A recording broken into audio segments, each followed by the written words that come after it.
ကဲဟိုတနေ့ကိုအလုတ်ချိန်နိုင်20လောက်လုပ်ရတယ်လို့ခဏလောက်မြင်အောင်ချိလိုက်ပါဗျာတနေ့လောက်မှ24နိုင်ပဲရှိတာကိုနိုင်20တောင်လားရှင်ဟုတ်တယ်ဗျာအဲ့ဒီ24နိုင်တဲ့ကနေနိုင်20ကိုစိတ်ယုံထဲမှာကြီးပဲကုံဆုံးရတာမျိုးပေါ့အိတ်ဖို့စားဖို့ရေချိုးဖို့အလုတ်သွားအလုတ်ပြန်ခီးစဉ်တို့အားလုံးပေါင်းမှ4နိုင်ပဲချိန်ရပါတော့တယ်အဲ့ဒါဆိုရင်တော့လူတယောက်ကိုလူလိုမဆက်ဆံတော့ပဲစက်ရန်တရားကြီးတစ်ခုရဲ့အပေါ်ပစ္စည်းလေးတစ်ခုလိုတဘောထားပြီးအတက်ရှုပေါင်းမရှိခိုင်စီးခဲ့တဲ့အခြေအနေမျိုးပဲနော်ဒါပေါ့ဗျာအဲ့ဒီလိုရက်ဆက်လွန်တဲ့ခေါင်းပုံဖြတ်မှုဒီကြောင့်ပဲ1886ခုနှစ်ကချီကာဂိုမြို့လိုင်းမာရီပေါ်မှာတွေးမိအကြခဲ့ရပါတယ်အဲ့တော့ဒီနေ့လေးလာမယ့်အကြောင်းအရာကအဲ့ဒီတမိုင်းဝင်တိုက်ပွဲကနေပေါဖွာလာတဲ့မေဒေးပေါ့နိုင်ငံတကာအလို့တမန်နဲ့အကြောင်းပဲထူပါတယ်ဟုတ်ကဲ့ရင်းမြပေါင်းများစွာကိုစူးစီးသည့်အကြီးဆုံးအသိပညာတွေကိုအသေးစိတ်လေ့လာဆန်းစစ်ပါမယ်ဒီအစီအစဉ်ကနေကြိုဆိုပါရစေဗျာဟုတ်ပါရှင်ဒီနေ့ဆွေးနွေးမယ့်အကြောင်းအရာအချက်ကျမတို့စီမှာတုတေသနာစစ်တမ်းတွေစောင်းပါးတွေအစီရင်ခံစာအများပြားကိုစူးစီးထားရပါတယ်အထူးသဖြင့်2026ခုနှစ်မေလ10ရက်နေ့အထိဖြစ်ပေါ်နေတဲ့မြန်မာအလုတ်သမားတွေရဲ့ရုန်းကန်လှုပ်ရှားမှုတွေကိုအဓိကထားလေ့လာသွားမှာပါဘယ်လိုရင်းမြစ်တွေပါဝင်မလဲဆိုတာလေးနည်းနည်းလောက်ပြပြပေးပါလားအချက်လက်တွေကတော့မြန်မာ Labor News ကဖော်ပြတဲ့အလုပ်သမားကောင်းဆောင်တွေရဲ့ interview တွေရဲ့ကဘာဘန်ကကောက်ယူထားတဲ့2025စီးပွားရေးလုပ်ငန်းများဆိုင်ရာစစ်တမ်းရဲ့ပြီးတဲ့နိုင်ငံတကာအလုပ်သမားသမဂ္ဂများအဖွဲ့ချုပ်လို့ခေါ်တဲ့ industrial ရဲ့အစီရင်ခံစာတွေပါဝင်ပါတယ်ဟုတ်ကဲ့ကချောက်ကောပါရီကြံတိလေရဒါအပြင် BRNMA သတင်းဌာနရဲ့2026မေရေဒေတာဝင်သတင်းတွေနဲ့ကုလသမဂ္ဂလူခွင့်ရေးဆိုင်ရာမဟာမင်းကြီးရုံးပေါ်လေ OHCR ကထုတ်ပြန်ထားတဲ့အစီရင်ခံစာစတဲ့ရင်းမြစ်တွေလည်းပါပါတယ်ဒီနေရာမှာကြိုပြီးပြောချင်တာတခုကကျွန်တော်တို့ကဒီရင်းမြစ်တွေထဲကနိုင်ငံရေးအရာအကဲဆက်တဲ့အကြောင်းအရာတွေကိုတင်ပြတဲ့အခါဘယ်ဘက်မှမလိုက်ပဲဗမလိုက်ပဲဓမ္မတိဋ္ဌာန်ကြကြတင်ပြတော့မှာပါကိုပိုင်အာဘော်တွေမဟုတ်ပဲရင်းမြစ်တွေမှာပါတဲ့အတိုင်းတတ်သက်ကိုပဲဝေမျှပေးတော့မှာဖြစ်ပါတယ်ဗျာမှန်ပါတယ်ရှင်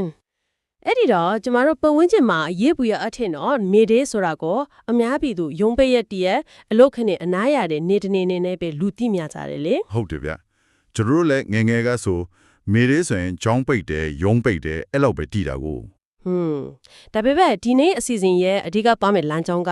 အဲ့ဒီလိုနားရက်တည်းဖြစ်လာဖို့အတွက်ပေးဆက်ခဲ့ရတဲ့အရာတွေအကြောင်းမှာပိုပြီးအံ့ဩစရာကောင်းတယ်လို့အင်မတန်ဝမ်းနည်းစရာကောင်းတဲ့အချက်ကလွန်ခဲ့တဲ့ရာစုနဲ့တခုကြုံကလေးကအသက်ပေးတိုက်ပွဲဝင်ခဲ့ရတဲ့အဲ့ဒီအခြေခံရပိုင်ခွင့်တွေအတွက်ယနေ့ခေတ်2026ခုနှစ်ကြီးတဲ့ရောက်နေတဲ့တိုင်အောင်တိုက်ပွဲဝင်တောင်းဆိုနေရဆဲဖြစ်တယ်ဆိုတဲ့ချက်ပါပဲအဲ့ဒီအချက်ကတကယ်ကိုစဉ်းစားစရာပဲဗျအဲ့တော့လက်ရှိမြန်မာအလုပ်သမားတွေရဲ့တောင်းဆိုချက်တွေအချက်အသေးတွေကိုနက်နဲ့ရှိုင်းရှိုင်းနားမလဲခင်မှာဒီမေဒေးနဲ့ဘလို့စတင်ဖြစ်ပေါ်လာတယ်လဲဆိုလဲအခြေခံရန်တရားကိုအရင်ပြန်ကြည့်ဖို့လိုအပ်မယ်ထင်တယ်ဟုတ်တယ်ရှင်စစ်တကောင်းဝါ90ရာစုနှစ်အစပိုင်းအမေရိကန်ဒေသစုမှာစက်မှုတော်လှန်ရေးကြီးအရှိန်အဟုန်နဲ့စတင်နေချိန်မို့စက်ရုံပိုင်ရှင်တွေကစက်ရန်တရားတွေဟာအိတ်ဆရာမလိုဘူးနားဆရာမလိုဘူးအချိန်ပြည့်လဲပတ်နိုင်တယ်ဆိုတဲ့အမြင်နဲ့အဲ့ဒီစက်တွေကိုမောင်းနေတဲ့လူသားတွေကိုပါအနာမပေးပဲတရက်ကို16နာရီကနေနာရီ20အထိပင်မန်းကြီးစွာခိုင်းစီခဲ့ကြပါရဲ့ကဲဒါကိုတခြားလေးဖြည့်ကြည့်အောင်ဗျာစက်ယုံပိုင်ရှင်တွေကလူကိုစက်ယုံတွေလို့သဘောထားလိုက်တဲ့သဘောပေါ့ဒါပေါ့ရှင်ဒါပေမဲ့လူဆိုကတွင်းနဲ့ကိုးသားနဲ့ကိုလေဒီလိုအသက်ရှူရတော့အချိန်မရတဲ့ဘဝမျိုးတွေကိုတွင်းဖို့ခံရတော့ပောက်ခွဲမှုတွေစတင်လာတာပေါ့ဒီနေရာမှာစိတ်ဝင်စားစရာကောင်းတာကတိတိကျကျပြောရရင်အဲ့ဒီအလုတ်ချိန်ရှော့ချကိုတောင်းဆိုမှုဟာတက်တက်အနားယူခြင်းလို့ပြင်းလို့တောင်းဆိုတာမျိုးမဟုတ်ဘူးရှင်လူသားတယောက်ရဲ့ဂုဏ်သိက္ခာပေါ့ human dignity ဆိုတဲ့အယူအဆကိုပြန်လဲတောင်းဆိုခြင်းဖြစ်ပါတယ်လူသားတယောက်အနေနဲ့ရှင်တိုင်ခွင့်ကိုတောင်းဆိုတာပေါ့ဟုတ်ပါတယ်1884ခုနှစ်မှာ American အလုပ်သမားသမဂ္ဂများညီလာခံကနေစတင်ဆုံးဖြတ်ခဲ့ပြီး1886ခုနှစ်မေလရက်နေ့မှာချီကာဂိုမြို့ကအလုပ်သမားတွေဟာတနေ့အလူချိန်8နာရီသတ်မှတ်ပေးဖို့လမ်းပေါ်ထွက်ဆန္ဒပြခဲ့ကြပါတယ်အဲ့ဒီကနေမှပြဿနာတွေကြီးသွားတာမလားမှန်ပါတယ်ရှင်အဲ့ဒီဆန္ဒပြပွဲတွေကနေပဋိခတ်များတွေဖြစ်ပွားပြီးအလုပ်သမားများစွာတွေးမိကြသေးဆုံးခဲ့ရပါတယ်အဲ့ဒီဖြစ်ရပ်ကိုချီကာဂိုတွေးထွက်တန်ရုံမှုလို့တမိုင်းမှာမှတ်တမ်းတင်ထားပါတယ်အဲ့ဒီအချိန်ကအလုပ်သမားတွေအဓိကကြွေးကြော်တန်ကဟိုလေအလုပ်ရှစ်နာရီ အပန့်ဖြေ8နာရီအိပ်ဆက်8နာရီဆိုတဲ့စံနှုန်းပါပဲဗျာ တရက်မှာရှိတဲ့24နာရီကိုမြတ်မြတ်တက်တက်3ကိုင်းပိုင်းလိုက်တဲ့သဘောတရားပေါ့နော် ဟုတ်တယ်ဗျာဒီလိုအသက်ပေတိုက်ပွဲဝင်ရတဲ့လောကကိုဂုံပြူတဲ့အနေနဲ့1889ခုနှစ်ပါရီမြို့မှာကျင်းပတဲ့အပြည်ပြည်ဆိုင်ရာ Socialist ညီလာခံကနေမေလ1ရက်နေ့ကိုအလို့သမားနေ့အဖြစ်တရားဝင်သတ်မှတ်ခဲ့တာပါ ဟုတ်ကဲ့ဒီနေရာမှာရင်းမြစ်တွေရစိတ်ဝင်စားစရာနောက်တစ်ချက်ကနိုင်ငံတချို့မှာဒီနေ့ကိုကျင်းပပုံတွေကွဲပြားကြတာပဲ ဘယ်လိုမျိုးကွဲပြားတာလဲဗျာ ဥပမာအမေရိကန်မှာဆိုရင်မေလ1ရက်နေ့မှာရုံးမပိတ်ပဲစက်တင်ဘာ9ရက်နေ့ကိုမှ Labor Day အနေနဲ့ကျင်းပပါတယ်။နော်ဝေနဲ့ဒိမတ်တို့မှာတော့ Solidarity Day တို့မဟုတ်စီလိုညီညွတ်ရေးနေ့အနေနဲ့သတ်မှတ်ပါတယ် ။အော်တခြားနိုင်ငံတွေမှာကောအဲ့လိုထူးခြားတာရှိသေးလား ။ရှိလေရှင်အင်္ဂလန်မှာဆိုရင်မေဖိုးလို့ခေါ်တဲ့အထင်းအမတ်ကြောက်တိုင်မှာဖဲချိုးရီရစ်ပတ်ကီဂုံပြူကခွန်ကြတဲ့ဒလီတွေရှိတယ် ။ဟုတ်ပြီ။အဲ့ဒီတော့ချီကာဂိုလမ်းမတွေကနေနော်မာနိုင်ငံစီကိုကူလာကြည့်အောင်ဗျာ။8နိုင်အလုပ်ချိန်တောင်းဆိုမှုဆိုတာအနောက်နိုင်ငံတွေမှာစကြင်ခဲ့တာမှမဲလူသားကုန်သက်ခါဆိုတဲ့စီကူကနေနေမိဒီကန်တတ်ထားလို့မရဘူးလေ ။ဟုတ်ပြန်တော့မြန်မာနိုင်ငံမှာလည်းမေဒေစိတ်ဓာတ်နဲ့အဒီရချထက်တူကြတဲ့ကိုပိုင်သမိုင်းဝင်တိုက်ပွဲကြီးရှိခဲ့တယ်မို့လား ။ဒါပေါ့ဗျာ။1938ခုနှစ်မြန်မာတက္ကရာဇာအားဖြင့်1900ပြည့်နှစ်မှာမြန်မာနိုင်ငံရဲ့ပထမဆုံးမေဒေကိုစတင်ကျင်းပခဲ့ပါတယ်။အဲ့ဒီအချိန်ကအလုံသမားကောင်းဆောင်သခင်ဖိုးလာကြီးဦးဆောင်တဲ့6မြို့ BOC ရေနံမြေအလုံသမားတပိတ်ကြီးပေါ်ပေါက်လာခဲ့ပါတယ် ရင်းမြစ်ဒီမှာဖော်ပြထားတဲ့တပိတ်မောက်ရတဲ့အဓိကအကြောင်းရဲ့၃ချက်ကိုကြည့်ရအောင်ရှင် ။ဟုတ်ကဲ့။ဘာတွေများဖြစ်မလဲဗျ ပထမချက်ကအင်္ဂလိပ်ပိုင် BOC ကုမ္ပဏီကဘာသာရေးရုံးပိတ်ရက်10ရက်ပေးထားတာကနေ9ရက်ကိုရှောင်ချက်ပစ်လိုက်တာပါ ။အော်ပင်ရ3ရက် short လိုက်တယ်ဗော ဟုတ်တယ်ဒုတိယချက်ကအလုတ်သမားတွေရဲ့စာဝတ်နေရေးတောင်းဆိုချက်ချက်ကိုမလိုက်လျော့တာဖြစ်ပြီးတတိယချက်ကတော့6 BOC မော်တော်ယန်ဌာနကစက်ပြင်ဆရာတခင်ခင်ကိုအလုတ်ထုတ်ပစ်လိုက်တာပါ ။ဒီပေါင်းဗျာဒီနေရာမှာတကယ်စိတ်ဝင်စားစရာကောင်းလာပြီ။ရုံးပိတ်ရက်3ရက်ဖြတ်ခံရတာနဲ့စက်ပြင်စရာတယောက်အလုတ်ထုတ်ခံရတာလေးကတနိုင်ငံလုံးအတိုက်အတာနဲ့အရေးတော်ပုံကြီးဖြစ်သွားဖို့လုံလောက်တဲ့အကြောင်းဖြစ်ချက်ဟုတ်လားဗျ။ဒါဟာရေခဲတောင်ရဲ့ထိပ်ဖျားလေးပဲလား တမိုင်းကျောင်းရဲ့နောက်ွယ်ကရန်တရားကိုခွဲချင်းစိတ်ဖျားကြည့်ရင်ဒါဟာ PR တွေအပြည့်စုပုံနေတဲ့ပေါင်းအိုးကြီးပောက်ကွဲချက်သွားတာမျိုးပါရှင် ။ဆိုလိုတာကအရင်ကတည်းကမကျေနပ်မှုတွေရှိနေကြတာပေါ့ တိတိကျကျပြောရရင်ဒီဖြစ်ဖြစ်လေးတွေကပရက်အနေငယ်ကိစ္စလူတယောက်အလုပြုတ်တဲ့ကိစ္စတတ်မဟုတ်ပါဘူးအဲ့ဒီခေတ်ကနေချက်အရင်ရှင်းစနစ်အောက်မှာနိုင်ငံရင်းသားအလုတ်သမားတွေဟာလူအောက်ခေါင်းပုံဖြတ်ခံရတာလူမျိုးရေးခွဲခြားဆက်ဆံခံရတာဘေးကင်းလုံခြုံမှုလုံးဝမရှိတဲ့လုပ်ငန်းခွင်ကြီးမှာအလုပ်လုပ်ရတာစတဲ့ဖိနှိပ်ချွတ်ချယ်မှုမျိုးစုံကိုနှစ်ပေါင်းများစွာခံစားခဲ့ရတာပါ ။အော်အဲ့ဒီလိုခံစားရခက်မှုတွေစုပုံလာရကနေဒီပိတ်ရက် short ချတဲ့ကိစ္စနဲ့အလုတ်ထုတ်တဲ့ကိစ္စကမိဘလေးတွားဆွဲလိုက်သလိုဖြစ်သွားတာကို မှန်ပါတယ်ရှင်အလုတ်သမားတွေရဲ့တောင်းဆိုချက်စနစ်ချက်ဆိုတာလဲရှင်တန်ရက်တီရဲ့အတွက်အခြေခံအကြောင်းဆုံးအခွင့်အရေးတွေဖြစ်နေခဲ့ပါတယ်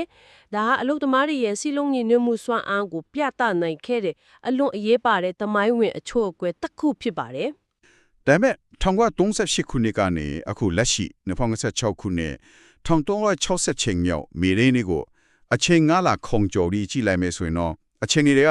အတော်လေးထိုက်လန့်စရာကောင်းတော့အောင်ပြောင်းပြန်ထိနေတာကိုတွေ့ရပါလိမ့်မယ်။ ဘယ်လိုမျိုးပြောင်းပြန်ထင်နေတာလဲရှင် အခုဆိုရင်စာရွက်ပုံမှာပြဋ္ဌာန်းထားတဲ့ဥပဒေမှာ8နာရီလောက်ခွင့်ဆိုတာရှိနေပြီလေဒါပေမဲ့လက်တွေ့မြေပြင်အခြေအနေကလုံးဝကိုစန့်ကျင်ပဲထင်နေပါတယ် ဟုတ်တယ်ရှင်ရေမိုးတွေမှာပေါ်ပြထားတဲ့အချက်အလက်တွေကိုစူးစီးကြည့်မယ်ဆိုရင်2021ခုနှစ်ဖေဖော်ဝါရီလရက်စစ်အာဏာသိမ်းပြီးနောက်ပိုင်းမှာအလုတ်သမားအခွင့်အရေးတွေအကြီးအကျယ်ပျော့ဆင်းသွားခဲ့ပါတယ် ဥပဒေတွေအလုံးမလို့တော့ဘူး အလုတ်သမားသမတ်ကတွေအတွက်အသက်သမျှအရေးပါတဲ့လွတ်လပ်စွာတင်မင်းဖွာစီခွင့်စူပေါင်းညီနိုင်တောင်းဆိုခွင့်ဆိုတာတွေဟာလုံးဝကိုပျောက်ဆုံးသွားခဲ့တယ်လို့အလုတ်သမားကောင်းဆောင်တွေကထောက်ပြထားပါတယ် အဲ့ဒီတော့ဥပဒေအကာအကွယ်မရှိတော့တဲ့အခါစိတ်ယုံပိုင်ရှင်တို့ကလည်းဒါကိုအခွင့်ကောင်းယူပြီးလောက်ခနေတာအချင်းပေါ်အတင်းတမှာခိုက်စေတာတွေလုပ်လာကြတယ်ပေါ့ ဟုတ်ပါတယ်ရှင်မြန်မာ Labor News ရဲ့ interview အချက်လက်တွေရဆိုရင်အလုတ်သမားကောင်းဆောင်118ဦးဖမ်းဆီးခံရပြီး30ဦးတေဆုံးခဲ့ရတယ်လို့ဆိုပါတယ် ဟာတော်တော်လေးဆုံးရှုံးမှုကြည့်တာပဲဗျာ ဒါအပြင်အလုတ်သမားတသိန်းမ6တန်းလောက်အလုတ်လက်မဲ့ဖိချေရတယ်လို့မှတ်တမ်းတင်ထားပါတယ် ဟိုလေတသက်မှာ6တန်းစတဲ့ကင်းကနန်းကိုတိတိကျကျမြင်ရောက်ကြည့်ရင်မြို့ကြီးတစ်မြို့စာလုံးရှိတဲ့လူဦးရေဒါမှမဟုတ်လုံတန်းထူးကြီးတစ်ခုလုံး ရုတ်တရက်အလို့အကိုင်းမဲ့ဝင်ငွေမဲ့ဖြစ်သွားတာမျိုးနော် သူတို့ကိုမိခိုနေရတဲ့အမိသားစုတွေပါလာရင်ဘယ်လောက်တောင်များလိုက်မေရှင် ကြပါဗျာအဲ့ဒါကြောင့်မလို့ UNDP ရဲ့မှတ်တမ်းတွေမှာလဲလူပေါင်းစနစ်တန်းအထိစီးရဲတွင်းနဲ့ခဲ့ရတယ်လို့ဖော်ပြထားတာကဒါကိုတက်တည်ပြနေပါတယ်ဗျာဒီအချက်ကို2025ခုနှစ်ကမ္ဘာပိုင်းရဲ့စစ်တမ်း Waban Survey 2025ကလည်းပံ့ပိုးပေးနေပါတယ်ဗျာ အဲ့ဒီကဘာပန်းစစ်တမ်းမှာပါတယ်ညာတွေ့ရလဲရှင် အဲ့ဒီစစ်တမ်းမှာစိုက်ပျိုးရေးခန္ဓာ17ရာခိုင်နှုန်းထုတ်လုပ်ရေး44ရာခိုင်နှုန်းလက်လီလုပ်ငန်း14ရာခိုင်နှုန်းနဲ့ဝန်ဆောင်မှု31ရာခိုင်နှုန်းအားဆရှိတဲ့ပြည့်ကဏ္ဍစုံမှာစီးပွားရေးလုပ်ငန်းတွေနဲ့အလုပ်သမားတွေကြက်စင်းထိခိုက်နေတာကိုတွေ့ရပါတယ် ဒီလိုအကျက်တဲတွေပိတ်လောင်နေတဲ့ကြားတဲ့ကနေပဲ2016ခုနှစ်မေဒီနေ့မှာအလုသမားအဖွဲ့အစည်းတွေကတောင်းဆိုချက်အသစ်တွေထုတ်ပြန်ခဲ့ကြပါတယ် ဘလို့ချက်တွေပါဝင်လဲဗျာ အဲ့ဒီထဲမှာခြေခံလုံးမအဖြစ်တနည်းရှိနာတွေအတွေ့အကြ20,000ပေးဖို့လူဝမ်းဝင်ပေးခြင်းလုံခြုံရေးအစီအမံတွေထားရှိပေးဖို့အတမခိုက်စီမှုနဲ့ကိုထီလက်ရောက်ရိုင်းနဲ့ခိုက်စီမှုတွေမလုပ်ဖို့ပြီးတော့မြို့သမီးလုပ်သားတွေအတွက်လက်စင်တုံးပစ္စည်းတွေထောက်ပံ့ပေးဖို့စတဲ့အချက်တွေပါဝင်ပါတယ် နောက်ထပ်ကိုဘာဒီထူးခြားသေးလဲ ဒါပြင်အထူးသဖြင့်စက်မှုဆောင်လုပ်သားတွေနဲ့နေရပြန်ရွှေ့ပြောင်းလုပ်သားတွေကိုအတမစစ်မှုထမ်းစင်တွင်တာပေါ်တာဆွဲတာတွေရပ်တန့်ပေးဖို့ကိုလည်းအလေးအနက်တောင်းဆိုထားတာတွေ့ရပါတယ် ။အော်စစ်မှုထမ်းဥပဒေကလုံသားထုကိုတိုက်ရိုက်ချင်းချောင်းနေပြီးလောက်အားကိုအခမဲ့အတင်းအဓမ္မခေါင်းမုံဖြတ်မဲ့ရန်တရားတစ်ခုထင်နေလို့ကိုဒါဆိုဒါဒီအားလုံးကဘာကိုဆိုလိုတာလဲဗျာ ဘလို့မြဲလဲရှင် ။ Okay လွန်ခဲ့တဲ့ရာစုနဲ့တစ်ခုကျို19ရာစုကတည်းကရရှိပြီးသားဖြစ်တဲ့တင်းနစ်ရှုနာရီအလုံးချိန်ဘေးကင်းလုံခြုံခွင့်ရိုက်နှက်မခံရခွင့်စတဲ့အခြေခံကြားဆောင်လူအခွင့်အရေးတွေကို2026ခုနှစ်ကြီးတဲ့ရောင်းနေမှာအစနဲ့ပြန်ပြီးတောင်းဆိုနေရတယ်ဆိုတာတွေးကြည့်လေကြက်တီးထားစရာကောင်းလေပါပဲ ဟုတ်ပါတယ်ဒီအချက်ကိုပူချေပြတဲ့အခြေအနေတွေနဲ့ချိတ်ဆက်ကြည့်မယ်ဆိုရင်အခြေအနေတွေကိုဓမ္မတွေထံကြကြရှင်းကြည့်ဖို့ရင်းမြစ်တွေကိုကြည့်အောင်ရှင်ဥပမာဗီယက်နမ်မှာသတင်းဌာနရဲ့မေလာတရနေ့သတင်းဖော်ပြချက်မှာအာနာပိုင်တွေကကဆိုလော့ပြဘူးရနေ့အထိမ်းအမှတ်အနေနဲ့အချင်းထား1519ဦးကိုလွတ်ပေးခဲ့တယ်လို့နိုင်ငံတော်ရဲ့တရားဝင်သတင်းထုတ်ပြန်ချက်တွေကိုကိုးကားပြီးဖော်ပြထားပါတယ် ဒါအဖြူသဘောဆောင်တဲ့လုပ်ရတစ်ခုလို့ဆိုလိုက်နေပေါ့ ဒါပေမဲ့တစ်ဖက်မှာလည်းအလို့သမားသမဂ္ဂအဖွဲ့ဝင်တွေခေါင်းဆောင်တွေဖန်ဆီးခံနေရဆဲဖြစ်တယ်ဆိုတာကိုမြန်မာ Level News တို့လိုရင်းမြစ်တွေကနေသတင်းရရှိနေပါတယ် ဟုတ်ကဲ့ ဒီလိုကွဲလွဲနေတဲ့အချက်အလက်တွေကဘာကိုပြနေသလဲဆိုရင်ပြည်တွင်းမှာရှိတဲ့တရားဥပဒေစိုးမိုးမှုရန်တရားကြီးတစ်ခုလုံးပြိုကွဲနေပြီးအကာအကွယ်ပေးမဲ့စနစ်တွေအလုံးမလို့တော့ဘူးဆိုတာကိုပုံဖော်ပြသနေတာဖြစ်ပါတယ် ဟုတ်တယ်ဗျအဲ့ဒီလိုပြည်တွင်းရန်တရားတွေပြိုကျနေတဲ့အခြေအနေကြောင့်ပဲအလို့သမားတွေနဲ့တမကားတွေဟာ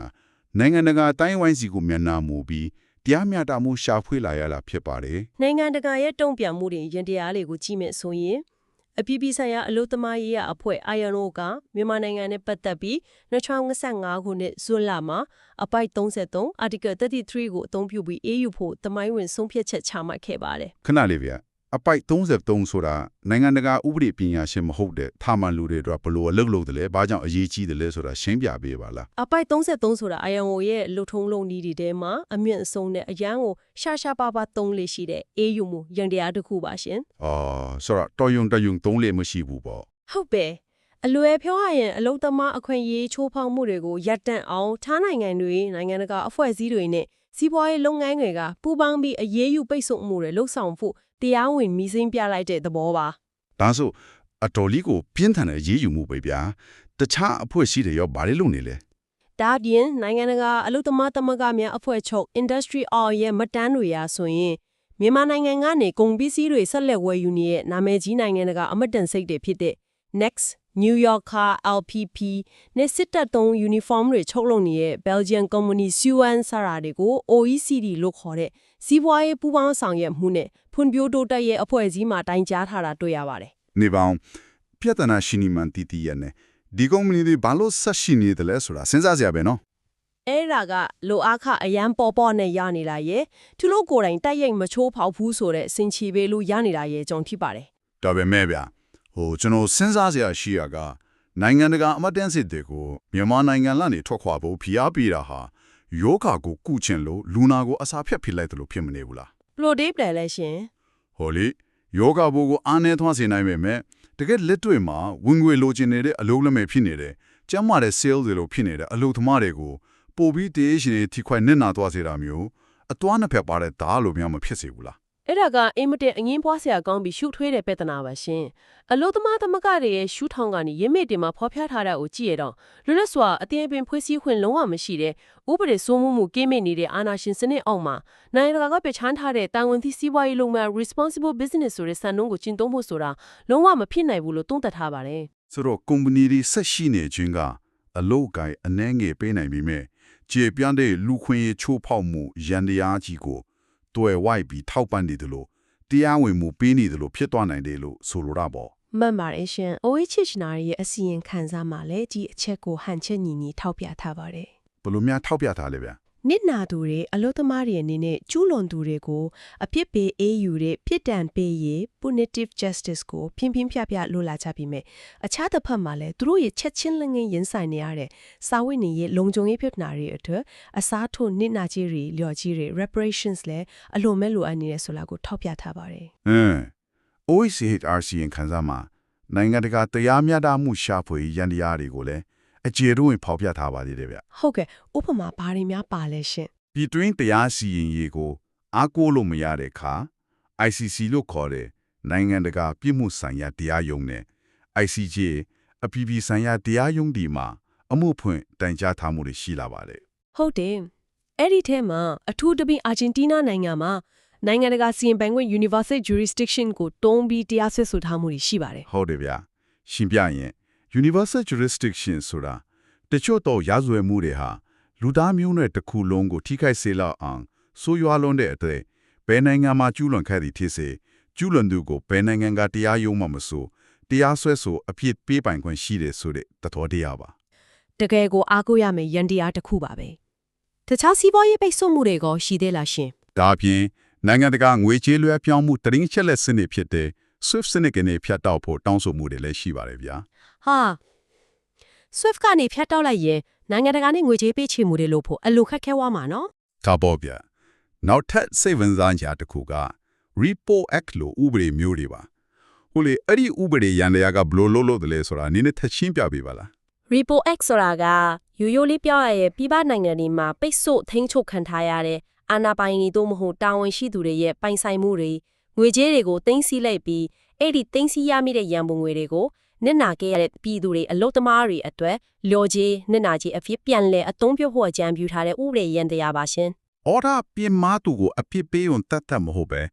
နစ်နာသူတွေကိုလက်တွေ့ကြကြပြန်လည်ကူစားပေးနိုင်မယ်ဟန်ချက်ညီတဲ့နိုင်ငံကဥပဒေချိုးဖောက်မှုတစ်ခုဖြစ်တာကိုမှန်ပါတယ်ရှင်။ကဲဒီနေ့အစီအစဉ်ကိုအနှစ်ချုပ်ရမယ်ဆိုရင်၈နာရီအလုပ်ချင်းဆိုတဲ့လူတာဂုံတိခါအတွက်19ရာစုချီကာဂိုလမ်းမတွေပေါ်ကတွေ့ဆုံခဲ့တဲ့မေရီအစပြောမှုကနေစပြီး1938ခုနှစ်မြန်မာနိုင်ငံ6ရင်းနှံမြေက1300ပြည့်ရေတော်ပုံရဲ့မီးပွားတဲ့အကြောင်းကိုပြန်လည်လေ့လာခဲ့ပါတယ်ဟုတ်ကဲ့အဲ့ဒီကနေမှတဆင်ဖြတ်တန်းလာလိုက်တာ2026ခုနှစ်လက်ရှိအချိန်ရောက်တော့မြန်မာအလုံသမားတွေဟာအလုံလက်မဲ့ဖြစ်သနာတွေဖမ်းဆီးခံရမှုတွေစစ်မှုထမ်းဥပဒေရဲ့ကြရက်တီကြတဲ့မှာ